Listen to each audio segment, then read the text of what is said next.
পুরভরা আস্ত বেগুনের ঝাল, তার জন্য প্রথমেই বেগুনগুলো 4 ভাগ করে কেটে নিচ্ছি, কিন্তু পুরোপুরি কাটবো না। সবগুলো বেগুন এইভাবেই কেটে নিলাম। তারপর লবণ হলুদ মাখিয়ে প্রায় 10 মিনিট মতো রেখে দেবো। এবার মশলা তৈরি করে নেবো। মিক্সির জারে সমপরিমাণ কালো সর্ষে, সাদা সর্ষে, পোস্ত, নারকেল কোড়া, স্বাদ অনুযায়ী লঙ্কার গুঁড়ো, অল্প জল দিয়ে মশলাটা গাঢ় করে বেটে নেব।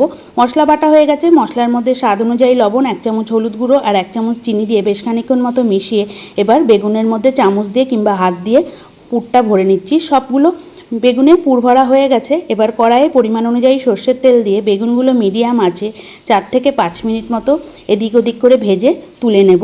কেউ যদি চায় এইভাবে ভাজা করেও বেগুন খেতে পারে।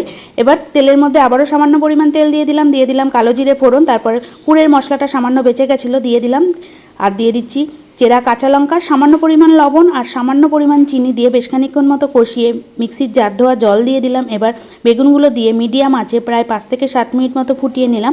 নামানোর আগে দিয়ে দিলাম বেশ খানিকটা ধনেপাতা কুচি, তারপরে নামিয়ে ফেললাম। তাহলে তৈরি হয়ে গেল পুরভরা বেগুনের ঝাল।